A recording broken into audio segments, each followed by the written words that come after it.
One. Alright, good evening. Y'all here today with the Drew Crew. I'm your host, Will Emo. You out here today? And I'm the co-host, Mason. Alright, we here with Mariah. Chris, and today I want to talk about like gender profiling. That's the topic of today. I want to talk about how it affects people, like how it affects our youth and how it's slowly changing over time. Chris, we have to speak first. Me first. I wouldn't really say I've ever been a victim of gender profiling. Growing up, I've always had this. Let's just say I had at the very beginning, I had a very bad posture. But over time, I gained. Speak up. Over time, I gained more male figures around that taught me a little bit more. And for that, I've always, never really felt like anything that I did was considered, gender profile. Gender profile. What I mean by that is like, last year, I was dating this girl. I won't say her name, but I took her out one time. I took her out one time, and I didn't ask her, do you want to, split the bill or something? I took in, full-time bill and everything that I did. What I'm trying to say is that I never actually saw it as, wrong to, be the ideal guy, I guess. If that makes any sense, really. Yeah, I get what you mean.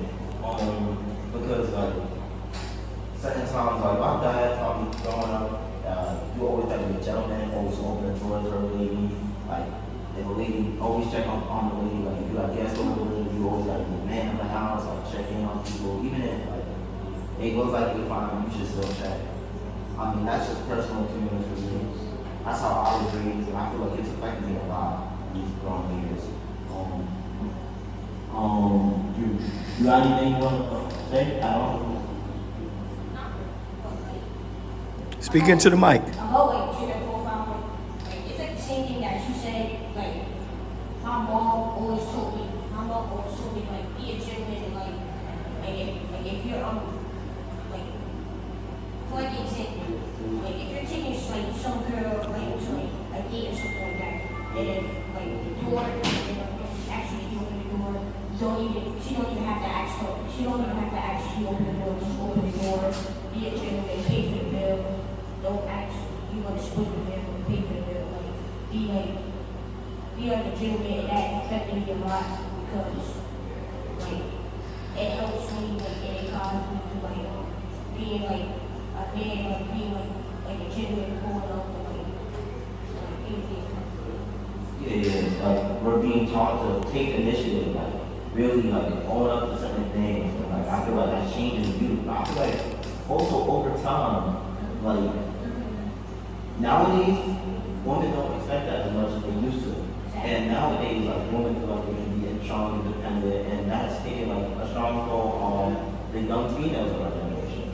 And not saying that's necessarily a bad thing, but the way most boys are being taught is being frowned upon because the fact is we seeing that as like they're seeing women as like inferior, like they can't pay for themselves, so they can do things for themselves. Mariah, would you like to add on to that?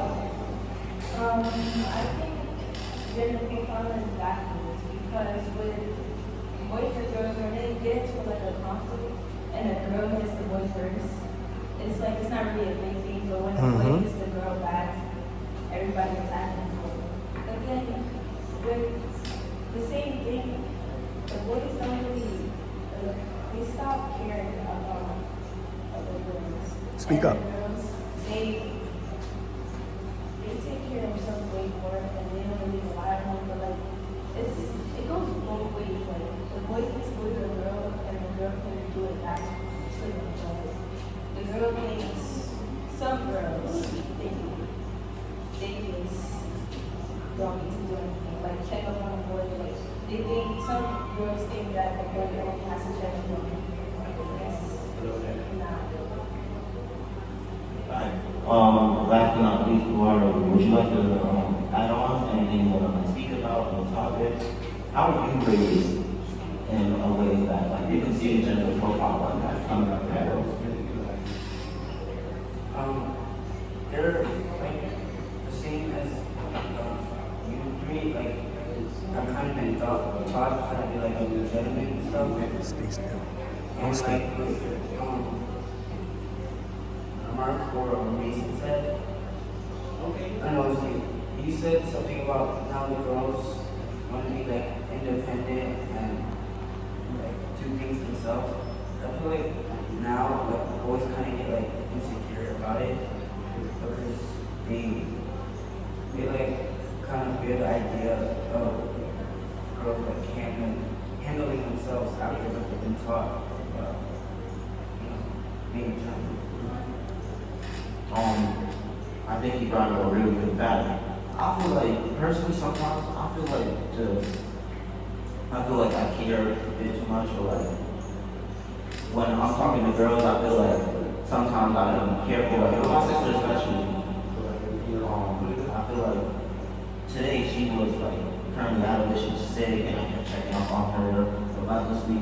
She saw it as annoying, obnoxious, and like a whole bunch of different things. But I've just been raised, taught that way to like take care of my sister and do all that other stuff. But she feels like she can do everything on her own, and she has a very strong mindset that she can do everything on her own. And I don't really disagree with her on that. It's just she tries so hard to prove to everybody she can do things on her own that she ends up messing things up that she could have been doing with something else that she tried to do on her own. So I feel like to a certain level, you're right. But to like at certain moments, you gotta be careful to like how far you push it. Ask her opinion. Ask her opinion. Right. What do you think about that? Like, how do you feel like about boys who sometimes think like they gotta be all over it, like they don't want to take like your sites and like you will always be out there. I think that's kind of a good mindset, a little bit. But for me, I don't really depend on this. I pay for like the friends I have that are this. I pay for the food sometimes, and I open the door for people, and they do it back.